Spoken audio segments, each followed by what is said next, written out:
Hey everybody, it's Joel Williams and Chase ELLEBY coming to you this week with week number 46 of our video series of 52 weeks of personal injury. And this week we're talking about...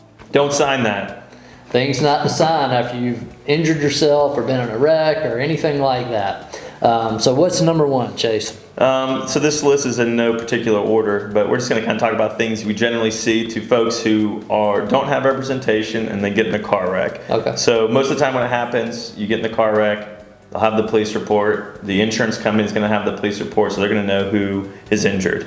And they'll send you letters, and they might send you a medical authorization, which basically says, sign this form, we'll use it for the limited purpose of getting all of your medical records for the past 10 years from any provider you've ever seen in your life.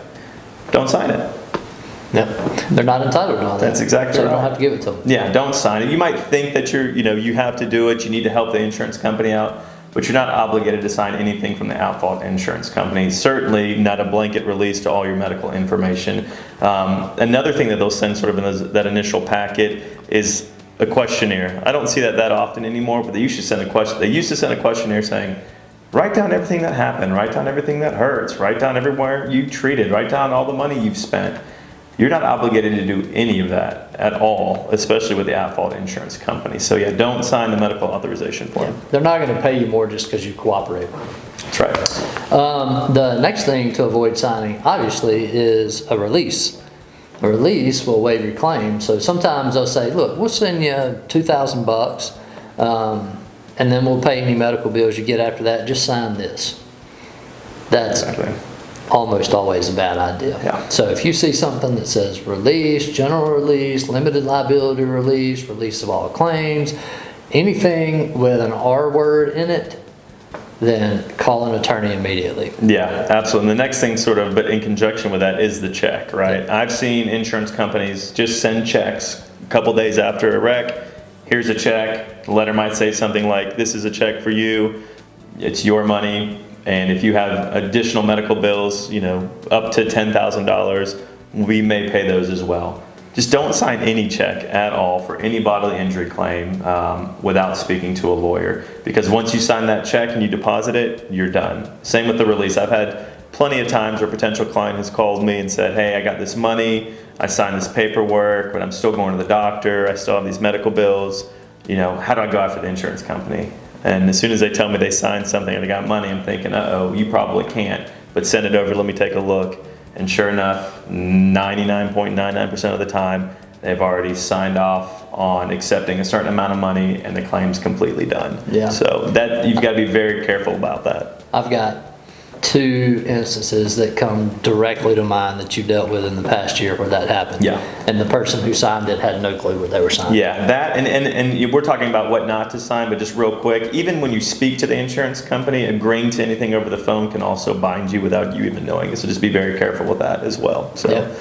Number 4 is going to be any contract sent to you by a lawyer that seeks you out instead of you seeking them out. Or someone claiming to be a lawyer, right? Yeah. We call them runners.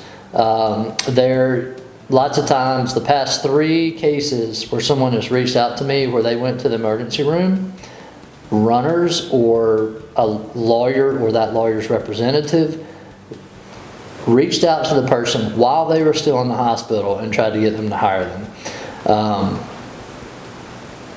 Where it's happened twice by the same firm. If it happens again, we'll go ahead and call them out on this video because sometimes the State Bar of Georgia doesn't do much about it.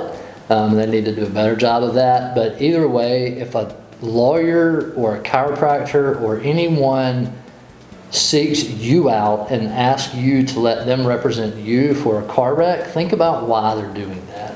Why are they putting the pressure on you to hire them when instead of allowing you to do your own research, to go online, to read reviews and all that kind of stuff, to pick out the best lawyer for your specific situation. So be very wary of anyone who reaches out to you after a wreck trying to get them to hire you, making promises of big money and all that kind of stuff. It's just usually a bad idea. Yeah. Another thing to look out for when you've been in a wreck is there's a lot of companies out there that market directly to folks who've been involved in a wreck or might have a personal injury claim.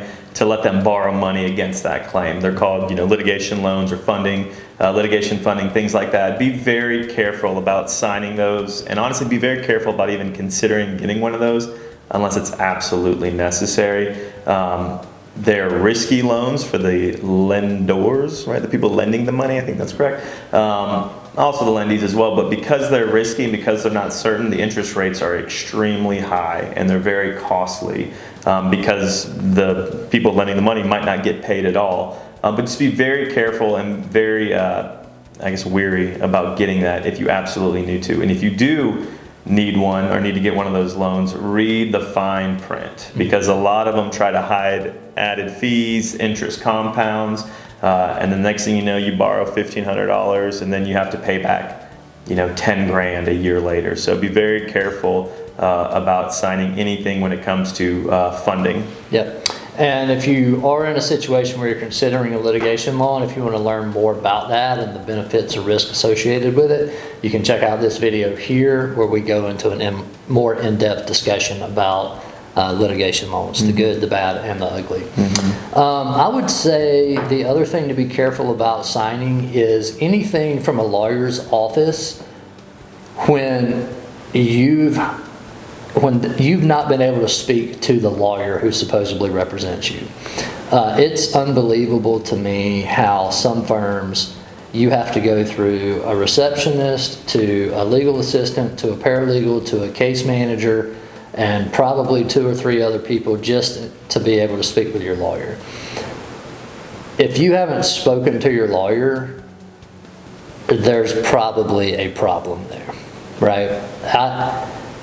We don't agree to represent anybody without having spoken to them first to make sure that they're a good fit for us and we're a good fit for them.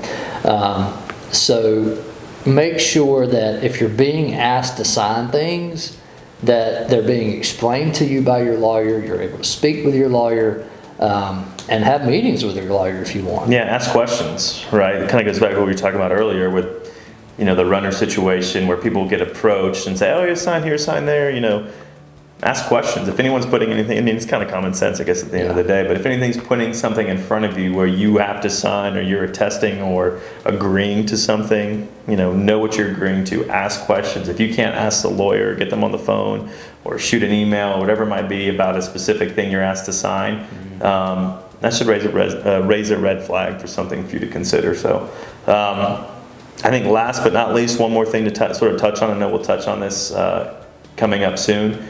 But if you have to go get treatment and you don't have an attorney, a lot of times the provider, depending on who you go treat with, will ask you to sign a lien. And we'll talk more in depth about liens. But a hospital lien, you can't necessarily sign for, but like a chiropractor lien or a medical provider lien is basically something where the provider is agreeing to treat you, and in exchange they get paid once the case gets resolved. But it's important to know what the ramifications of signing that are and what your options are with that lien. So another thing to kind of be wary about. Yep. And that's actually a good transition and a good cliffhanger because we are going to cover that next week in video number 47 of this series. So unless you've got anything else. No, I think we've hit on it. But yeah, tune in next week for the Lean On Me video. Lean On Me video. Well, if this video has been helpful, please give us a thumbs up or hit that subscribe button. Otherwise, we will see you next week for Lean On Me.